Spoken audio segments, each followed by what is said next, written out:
ChatGPT is used by hundreds of millions of people every single week. But here's the crazy part. The company behind it is losing billions of dollars. So what's really happening here? Is this the future of technology or the biggest tech bubble in years? Let's find out. In the next 5 minutes, I'll explain why. And after that, you'll hear a real debate between two experts with opposite views. Is this the future or a bubble?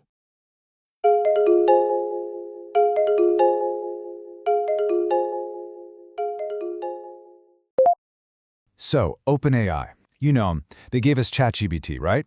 A tool that seriously felt like it was beamed back from the future. But if you look at the headlines lately, it's a wild ride. You see this massive success, sure, but you also hear about staggering losses and, well, a lot of internal chaos. So what's the real story? Is this a rocket ship that's heading to the moon, or is it burning up on re-entry? Let's get into it. I know, it sounds like a crazy question, doesn't it? How could the company behind literally the fastest-growing app in history be in any kind of financial trouble? To even begin to get our heads around that, we have to start with just how insane its success really was. And believe me, calling it a rocket ship is not an exaggeration. When ChatGPT launched, it didn't just grow, it exploded. It just burst into the public consciousness in a way that I don't think anyone has ever seen before. Okay, just look at these numbers for a second. The speed here is what's absolutely mind-bending. It launches in November 2022. 5 days later, it has 1 million users. By January, it hits 100 million monthly users. Now, to give you some perspective, it took Instagram 2.5 years to get to that same number. And now, they're projecting 300 million people will be using it every single week by early 2025. I mean, that's not a growth curve, that's a vertical line. And of course, that kind of explosive growth is going to get you noticed. It brought in massive investment. We're talking about Microsoft, their key partner, pouring in over $13 billion. They started weaving OpenAI's tech into everything, from their Bing search engine to the Office suite. This thing stopped being just a cool startup and started becoming a cornerstone of big tech fast. But here's where the story takes a sharp turn. Because hiding behind this unbelievable, meteoric rise, there's a financial reality that is just as staggering as those growth numbers, but for a very different reason. Yeah. Welcome to the other side of the balance sheet. This is the part of the story that doesn't always make the splashy headlines. The absolutely colossal amount of money it takes to keep this rocket ship fueled up and flying. So let's just look at the raw numbers. In 2024, OpenAI is on track to bring in about $3.7 billion in revenue. And hey, that is a huge number for any company. But here's the catch. They lost over $5 billion in that same period. They are spending money way faster than they're making it. So you gotta ask, where is all that cash going? Well, it's the cost of creating intelligence from scratch. Just training GPT-4 cost over $100 million, and that's just for one model. The next ones are gonna be way more expensive. And then there's the daily cost. Every single time you type a question into ChatGPT, it costs OpenAI somewhere between 3 and 10 cents. Now multiply that by hundreds of millions of questions a day, and you can see how the server bills alone become absolutely astronomical. But this massive financial burn, it isn't the only fire OpenAI is trying to put out. The pressure is coming at them from everywhere, from their competitors, from inside their own walls, and even from the courts.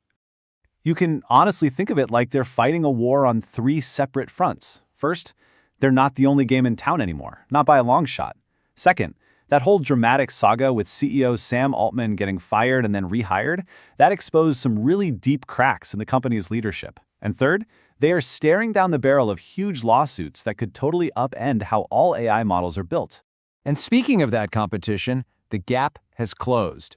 Dramatically. You've got Google's Gemini, Anthropic's Claude, and Meta's open source model, Llama. All of these are incredibly powerful and getting better all the time. So yeah, the days of OpenAI being the undisputed king of the hill, those are over. And that internal turmoil, it's not just boardroom drama. We've seen some really high-profile executives and top researchers just walk out the door. And when they leave, many of them point to the exact same issue, this constant tension between building more and more powerful AI as fast as possible versus making absolutely sure it's done safely.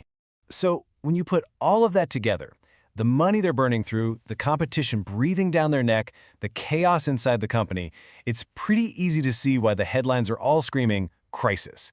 But is that really the whole picture? This slide, right here, really gets to the heart of it. On one side, you have the narrative. They're losing billions, there's internal chaos, the competition is catching up, and look, all of that is true. But on the other side, there's the reality. User numbers are still climbing, huge investors like Microsoft are still backing them, and let's be honest, OpenAI is still a central player in the entire AI world. So what does all this mean? Well, it's probably not that OpenAI is about to fall off a cliff. It feels more like they're standing at a massive crossroads. They have these huge, serious challenges, for sure, but they also have incredible momentum, a powerful brand, and backers with incredibly deep pockets. The future is definitely uncertain, but it's probably not a doomsday scenario. Which brings us to the real question we should be asking for the next few years. It's not about whether OpenAI is going to survive until tomorrow. It's about whether it can adapt and evolve and turn this world-changing technology into a business that can actually last for the long haul. Can it navigate this incredibly complex, competitive new world and stay on top? Now that is the real story to watch. You know, I was looking at my bank statement this morning and I'm scanning through the usual suspects, Netflix, Spotify, my electric bill.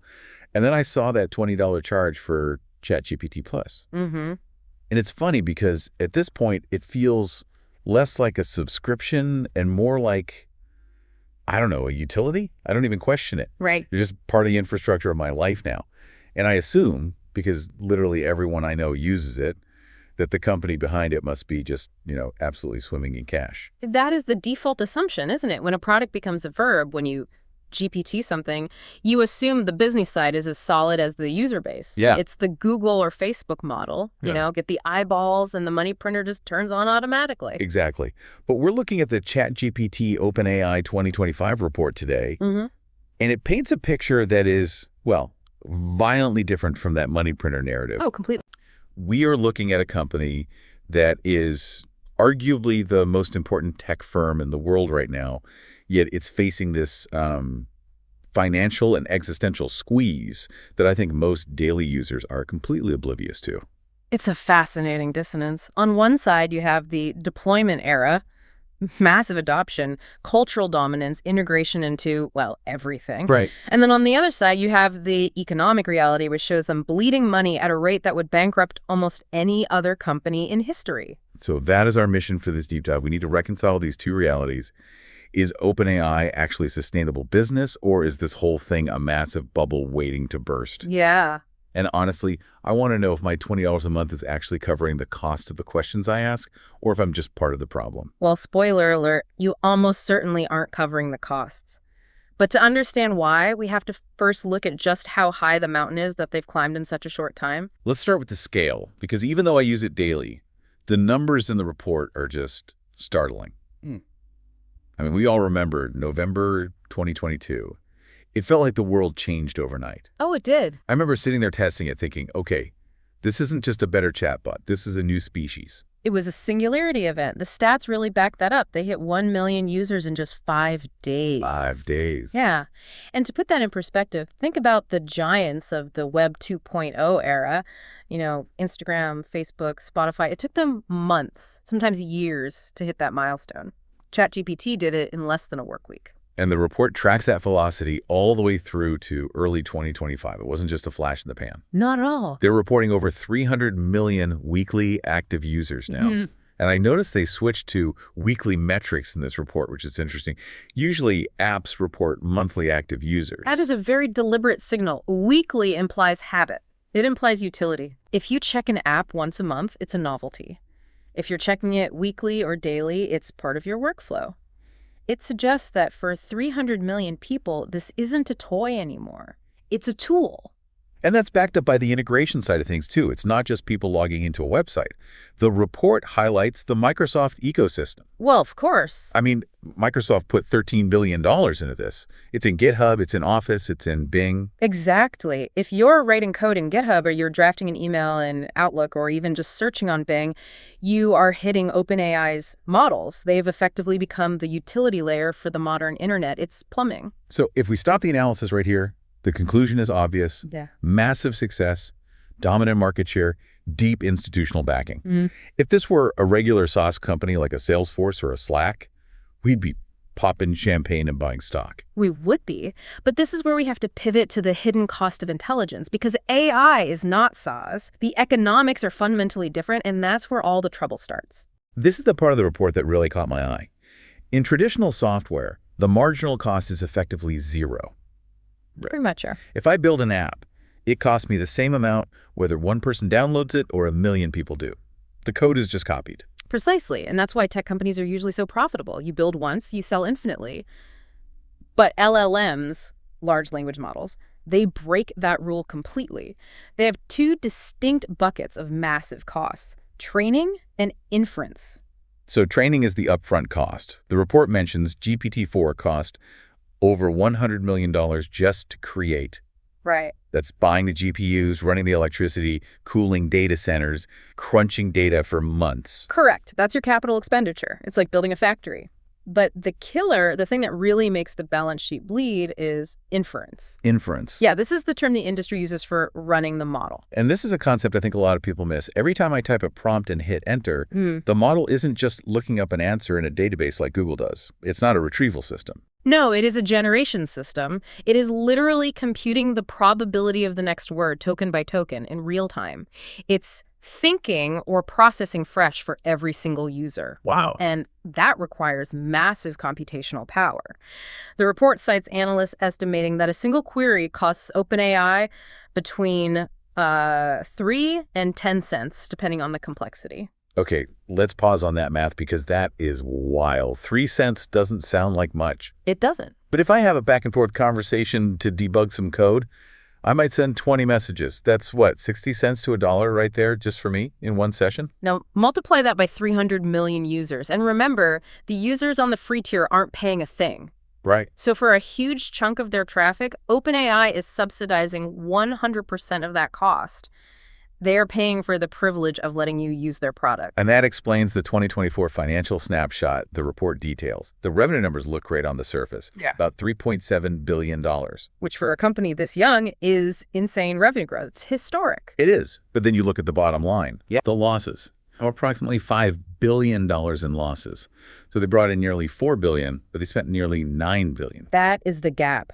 And that gap is almost entirely compute cost. They're just burning cash to keep the lights on. It's a very dangerous game of chicken. So they're betting that the cost of compute will drop. Or that the revenue per user will rise dramatically before they run out of money. It kind of reminds me of the Uber strategy.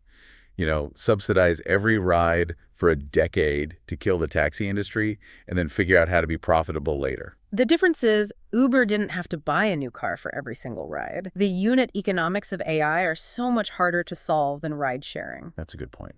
With software, scale usually solves your cost problems. With AI, scale is your cost problem. And this financial pressure, this is what triggers the internal pressure. You can't lose $5 billion a year without things getting incredibly tense in the boardroom. Which brings us to the identity crisis section of the report. Because the structure of OpenAI sounds like something a lawyer dreamed up after 3 days of no sleep. It's really confusing. It is a unique beast, and you have to remember its origin story. OpenAI was founded as a nonprofit. Right. The mission was purely to benefit humanity, specifically to build AGI, artificial general intelligence. That's safe. Yeah. They weren't supposed to care about profit. But then they realized that benefiting humanity requires billions of dollars in servers. Exactly. You can't pay NVIDIA with good intentions. Right. So they created this capped profit subsidiary. It's a mechanism where investors can put money in and get a return, but that return is capped, albeit at a very, very high multiple. And anything earned beyond that cap goes back to the nonprofit. That's the idea. So technically, the nonprofit board is still in charge.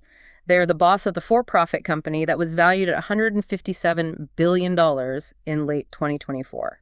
And that is the friction point. You have a board mandated to prioritize safety and humanity, overseeing a CEO and investors who need to prioritize speed and revenue to plug that $5 billion hole we just talked about. And those mandates are often in direct conflict. All the time. We saw that just explode in November 2023 with the Sam Altman firing and then the rehiring. At the time, the headlines treated it like a soap opera. But the report frames it as a fundamental ideological split. It was the safety faction pulling the emergency mark because they felt the commercial faction was driving way too fast without checking the brakes. And the commercial faction won. They did. Altman came back, the board was reshuffled, and the company accelerated. But the report notes that this victory came with a cost. A lot of the original researchers, the people who actually built the brain of the AI, they left We saw a lot of high-profile departures throughout 2024. That's a brain drain risk. And where did they go? That's the segue to the external threat. They went to Anthropic. They went to Google. They started their own labs. Right, because OpenAI is not the only game in town anymore.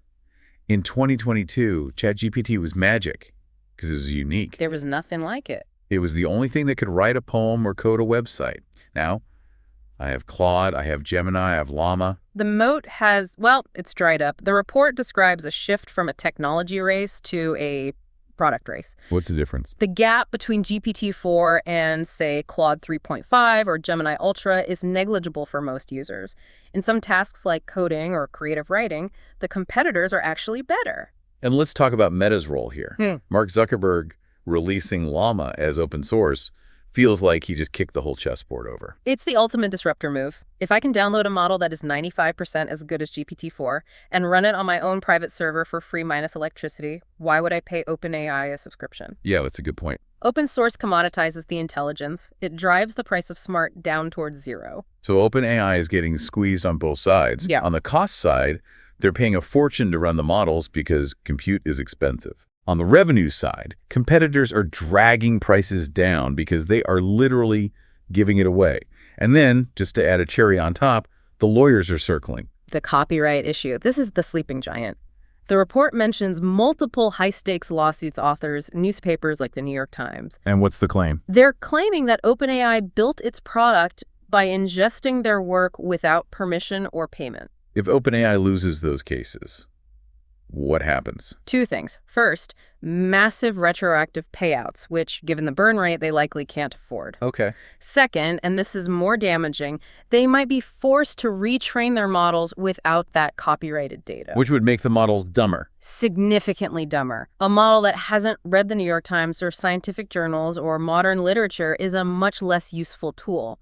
It becomes a really expensive autocomplete that doesn't know anything about the world. Okay, so let's recap the walls closing in section because it is heavy. We have a $5 billion annual burn rate. We have a convoluted governance structure that already caused a near collapse. We have competitors giving away the tech for free. And we have the legal system threatening to pull the plug on the data. It sounds pretty grim when you stack it up like that, doesn't it? It does. So Yeah. how do they survive? The report outlines these survival strategies. What is the plan to stop the bleeding? Well, the first strategy is the one that users like you are going to hate the most. Oh, no. Advertising. I saw that in the footnotes. Yeah. Ads in the free tier of ChatGPT. I have to admit, my heart sank a little. The beauty of the interface is how clean it is. It feels like a blank page. It destroys the neutrality of the tool, doesn't it? It does. If you ask for a recommendation on a new laptop and the answer is sponsored by Dell, do you trust the AI anymore? No, I absolutely don't. It changes the entire relationship from advisor to salesman. But look at the math again. If you have 300 million users and you're losing money on every single query, that inventory is just too valuable to ignore. It's the Google model. Exactly. They are likely going to have to monetize those eyeballs to offset the inference costs. Okay, so what else? They surely can't just rely on ads to plug a $5 billion hole. Restructuring.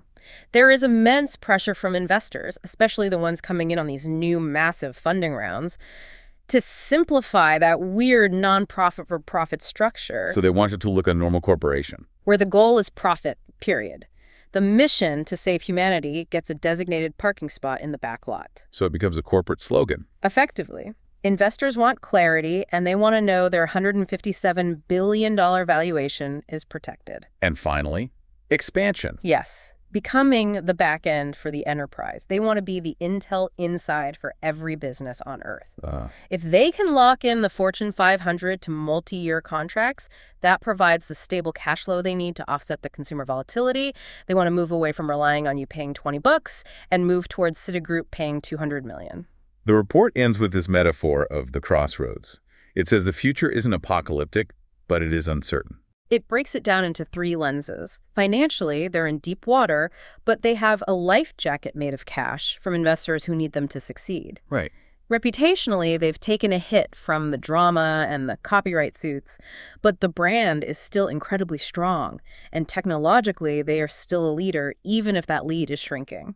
So it seems like the takeaway is that OpenAI is transitioning from a research lab to a real business, and that transition is just messy. Messy is putting it lightly. They're trying to defy gravity. They need to keep growing exponentially while somehow figuring out how to make the physics of the economics work. They're building the plane while flying it. And the fuel is unbelievably expensive. You know, throughout this whole conversation, I keep going back to that subsidy bubble idea you mentioned earlier. I feel like that is really the key concept here. It is critical for the listener to understand. We've been living in a sort of fantasy world for the last 2 years. We've had access to a superintelligence that costs millions to train and cents to run every time we breathe on it. And we've been paying, at most, the price of a couple of coffees. Or getting it for free. Exactly. We are the beneficiaries of a venture capital war. Investors have been subsidizing our productivity. But that bill is coming due. The economics have to normalize eventually. So for the person listening, the freelancer, the coder, the student, what does this mean for 2025 and beyond? It means the golden age of free AI is likely ending. We should expect higher prices for the top-tier models. We should expect ads in the free models. And we should expect the company to become much more aggressive about protecting its IP. The service is going to change because it has to. It's like we've been driving a Ferrari that someone else paid for, and suddenly the owner's knocking on the window asking for gas money. And not just gas money, they want you to watch a commercial for car insurance before you can shift gears. That is a terrifying but very accurate image. But look, despite all the gloom in the financials, the technology is real. That's the paradox here. It is. The business is shaky, but the product is revolutionary. Usually it's the other way around: great business, mediocre product. That's a great point. We aren't questioning whether the AI works. We know it works. We're questioning whether the business model works. Well, this has been a reality check. Oh. I think I'm going to look at that flashing cursor a little differently next time I log in. I'll be seeing the pennies dropping with every single word it generates. Just don't ask it to calculate how much money it's losing. It might get depressed. We'll spare it that existential crisis. It has enough of those already. Thanks for taking us through the spreadsheet reality behind the sci-fi headlines. My pleasure. And to everyone listening, here's a final thought to chew on as you go about your week. We've spent years worrying about whether AI will become conscious, whether it will take our jobs, or whether it will take over the world. But looking at the balance sheet, maybe the real question isn't whether AI will surpass human intelligence. The real question is, in a world of finite resources, is synthetic intelligence a luxury item that we simply can't afford to keep the lights on for? That is the multi-billion-dollar question. Thanks for diving in with us. We'll see you next time.